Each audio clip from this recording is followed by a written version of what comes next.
नमस्कार दर्शक बंधु आपण को आम चैनल को स्वागत।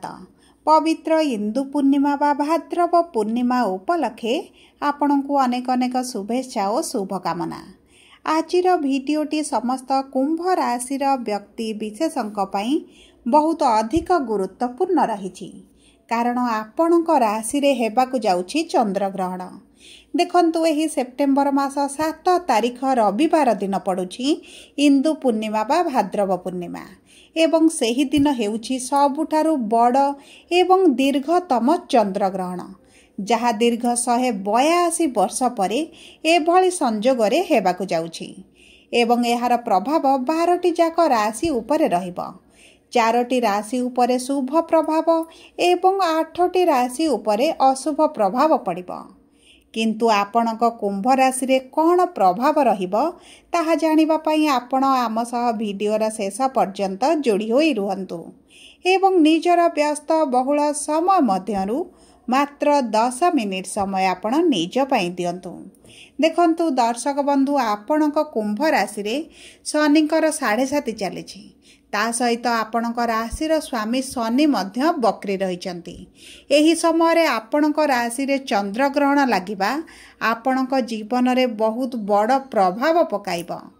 तेबे विलंब न करी आसंतु कार्यक्रमटी को आगकु बढ़ाइबा एवं जानिबा आपणक राशि से ही भाग्यशाली राशि मानक मध्यरु गोटिए राशि जहा उपरे शुभ प्रभाव पड़िबो ना से ही 8टी राशि मानक मध्यरु गोटिए जो राशि उपरे अशुभ प्रभाव पड़िबा को जाउछि।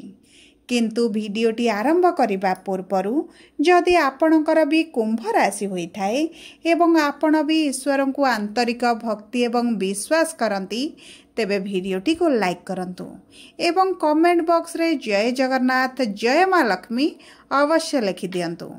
ता सहित आपणक मनरे जहाँ भी प्रश्न रही जहाँ भी द्वंद्व रही आपण कमेंट बॉक्स रे लिखि जणांतु। आमे आपणक प्रश्नर उत्तर देबा पई यथा संभव प्रयास करिवु। देखंतु विलंब हेले मध्य आपणक प्रश्नर आमे निश्चित उत्तर देबु। ता सहित दर्शक बंधु आम सह जोगाजोग करिबा पई जदि चाहुछथि वीडियोर मध्य भाग रे एक व्हाट्सएप नंबर टी दिया जाइछि जो नंबर साहाय्य आपण आम सह जोगाजोग करी निजर नूतन कुंडली प्रस्तुत करि परिबे, कुंडली विश्लेषण कराई परिबे किंबा आपणकर चाकरी विवाह व्यवसाय प्रेम संपर्क को नहीं जदि किछि समस्या रही ताहार सहजरे समाधान करि परिबे। सेथिपई आम सह जोड़ी होई रुहंतु एवं व्हाट्सएप नंबर माध्यम रे आम सह जोगाजोग करंतु। एबे चलंतु कार्यक्रमटी को आगकु बढ़ाइबा एवं जानिबा एही चंद्रग्रहण बा एही सेप्टेम्बर 7 तारिख परठारु आपणक उपरे की भली प्रभाव पड़ुछि एवं आपणक राशि रे केउ क्षेत्रटे अधिक प्रभावित हेबाकु जाउछि। किंतु ता पूर्वरु जानिबा आपणकर राशि रे एही 7 तारिख बा एही इंदु पूर्णिमा दिन नवग्रहकर स्थितिटी किभली रहिबो एवं तांकर प्रभाव आपणक उपरे किभली रहिबो। देखंतु आपणक प्रथम गृह रे राहु, द्वितीय गृह रे शनि, पंचम गृह रे गुरु, षष्ठ गृह रे शुक्र, सप्तम गृह रे सूर्य केतु एवं बुध एवं अष्टम गृह रे मंगल विराजमान करिछंदी जहा फल रे सेही गृह गुड़िकरे सेमानकर प्रभाव अधिक रहिबो। तेबे देखंतु दर्शक बंधु आपणकर स्वास्थ्य प्रथम गृह रु जणा पड़े एवं षष्ठ गृह जेहेतु रोग ऋण रिपुर गृह सेही गृह मध्य आपणक स्वास्थ्य विषय रे किछिटा सूचना प्रदान करिथाए। तेबे आपणक प्रथम गृह रे राहु विराजमान होइछंती एवं आपणक राशि रे चंद्र ग्रहण हेबो। एही समय मध्य रे आपणक स्वास्थ्य रे आपण समस्या देखिबे। आपणकर स्वास्थ्य रे पूर्वरु जदि किछि समस्या थिला ताहा बढ़िबार संभावना अछि किंबा आपणकर कोनोसी पुराना रोग थिला ताहा मध्य पुनर्बार बाहरिबार मध्य संभावनाटी बहुत अधिक रहिछि। आ सहित जेहेतु आपणक राशिर स्वामी बक्री अछंती प्रथम गृह को प्रभावित करूछंती आपण मानसिक दुश्चिंता रे रहिबे, मानसिक चिंता बढ़िबो एवं देखंतु आपणकर स्वास्थ्य को नै हेउ, कैरियर को नै हेउ, आपणक संतान को नै, परिवार वर्ग को नै आपणकर चिंता निश्चित भाव रे वृद्धि घटिबो एवं आपणक मानसिक स्वास्थ्य खराब रहिबा सहित आपणक पेट रे मध्य समस्या बढ़ी पारे। आपणक पेटरे जंत्रणा, गैस होई पारे, डाइजेशन रे समस्या होई पारे किंबा किडनी किंबा आपणकर गर्भाशय को नहीं किछिटा समस्या बाहरिबार बहुत अधिक संभावना रही। से आपको बहुत अधिक सतर्क रहा पड़ो। जदि आम देखा आपणकर आर्थिक क्षेत्र को तेबे देखंतु आपणक द्वितीय गृह शनि विराजमान करिसेंती आपणक लाभर गृहर स्वामी देवगुरु बृहस्पति पंचम गृह विराजमान करी विपरीत राजयोग बनाउछंती। तेबे सर्वपरे दर्शक बंधु मने रखंतु जे आपणक कुंडली रे गुरु शनिकर स्थिति किभଳି रही ताहा सबुठारु गुरुत्वपूर्ण। कारण शनि जेहेतु आपणक राशिर स्वामी एवं गुरु जेहेतु शुभ ग्रह शुभ कार्य मानकर कारक ग्रह तेणुक यही दुईटी प्रमुख ग्रहंकर स्थिति आपणक कुंडली रे बहुत अधिक गुरुत्वपूर्ण। गोचर अनुसार शुभाशुभ फल मिलवा सहित जदि आपणक कुंडली रे शनिकर गुरुकर स्थिति सपोर्ट न करे तेबे आपण मध्य अशुभ फल प्राप्ति करेंगे।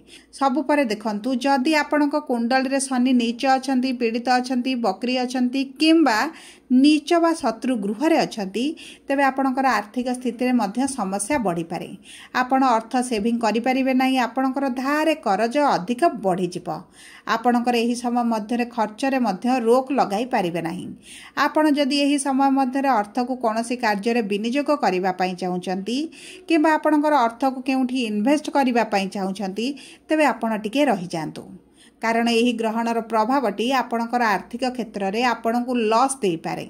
सेतिपई आपण अर्थ विनियोग करने अपेक्षा आपणकर अर्थ को निज पाखरे रखंतु सेविंग्स रखंतु यह आपणक पई उत्तम रहिबो। जदि आमे देखिबा आपणकर शिक्षा क्षेत्र को तेबे देखंतु शिक्षार गृह रे देवगुरु बृहस्पति विराजमान करिसेंती एवं गुरुकर प्रभाव आपणक शिक्षा उपरे निश्चित भाव रे रहिबो। आपणको शिक्षा क्षेत्र रे शुभ फल प्राप्ति हेबो। जदि आपण किछि परीक्षा देउछंती क्लास प्रमोशन पई किंबा कोनोसी प्रतियोगिता रे भाग नेउछंती तेबे मध्य आपणको शुभ फल प्राप्ति हेबो। आपणको शिक्षा उपरे कोनोसी नकारात्मक प्रभाव पड़िबो नाही। जदि आमे देखिबा आपणक प्रेम संपर्क को तेबे देखंतु आपणक प्रेम संपर्क रे साथीଙ୍କ सहित मतभेद मतांतर मनमालिन भली परिस्थिति मध्य सृष्टि होई पारे। कथार समानता न रहिबा कारणरू छोट छोट कथा को नहीं झगड़ा मध्य बढ़ी पारे। सेतिपई आपणक संपर्क को नकारात्मक प्रभाव न पड़िबा पई आपणक मध्य बुझामणा को बढ़ाइबार अत्यंत जरूरी रही। एवं एही समय मध्य आपण उभय कोनोसी स्थान को बुलिबा को जाई पारंती एकत्र समय मध्य अतिबाहित करि पारंती। जदि आमे देखिबा आपणकर विवाहर जोग को बा वैवाहिक संपर्क को तेबे देखंतु विवाहर जोग आपणकर भल रही किंतु वैवाहिक संपर्क आपणकर भल रहिबो नाही। कारण आपणक प्रथम गृह रे चंद्र अवस्थित थिबा समय जेहेतु ग्रहण लगुची चंद्रंकर दृष्टि जेहेतु आपणक वैवाहिक संपर्क उपरे रहुची आपणक संपर्क रे किछि ना किछि घटना निश्चित भाव रे घटिबो। पति पत्नी मध्य झगड़ा बढ़ी पारे। कौनसी तृतीय लोकों हस्तक्षेप को नहीं मध्य झगड़ाटी अति तीव्र रूप नहीं पारे किंबा कौनसी ना कौनसी कारण को नहीं आपणक संपर्क रे मनमालिन मतभेद मतांतर भली परिस्थिति बढ़ी पारे। सेतिप्रति आपणको टिके दृष्टि देबाकू पड़िबो। चेष्टा करंतु आपण कौनसी कथारे निजर मंतव्य प्रदान न करिबा पई। अधिकांश समय जदि आपण चुप रही जाती आपणक पई शुभदायक रहिबो। एवं देखंतु दर्शक बंधु जदि आपण पार्टनरशिप बिजनेस करूचंती सेतिप्रति आपणको टिके सचेतन रहिबाकू पड़िबो। कारण कागज पत्र कारोबार रे आपणक सहित ठकामी होई पारे। जदि आमे देखिबा आपणकर कर्म क्षेत्र को तेबे कर्मर गृहर स्वामी हेउचंती मंगल जी आपणक भाग्यर गृह को गोचर करिवे। आपणक कर्म क्षेत्र रे शुभ प्रभाव पड़िबो। जदि आपणकर पूर्वर कर्म क्षेत्र रे किछि समस्या चलिथिला तेबे यही समस्या आपणकर दूर होइजिबो। आपणक कर्म क्षेत्र रे परिश्रम बढ़िबा सहित परिश्रमर मूल्य मध्य आपणको प्राप्ति हेबो। जदि आपण व्यवसाय करूछंती व्यवसाय रे मध्य समान परिस्थिति रहिबो। आपणक व्यवसाय रे उन्नति हेबा सहित आपणक परिश्रम बढ़िबो एवं देखंतु आपणक प्रतियोगी मानको पछरे पकाई आपण आगको बढ़ी चलिबे। सब परे देखंतु आपणक राशिर अशुभत्व को दूर करिबा पई एही चंद्र ग्रहण प्रभाव रु आपणको रक्षा करिबा पई आपण चंद्र ग्रहण दिन आपण से रविवार 7 तारीख पूर्णिमा दिन संध्या समय आपणक दुआर मुंडरे सोरिष तेल रे दीपटीए जलांतु। ता सहित मन रखंतु शनिकर बीज मंत्र 108 थर पाठ करिवे।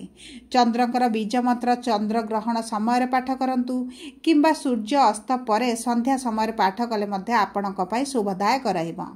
ता सहित आपण चंद्रग्रहण परदिन किछि खाद्य जदि काहाकु दान करिदियंती आपणक पई मध्य शुभदायक रहिबो। सबुपरे जदि आपणकर कुंभ राशि होइथाय वीडियोटी किभଳି लागिला कमेंट बॉक्स रे लिखि जणांतु।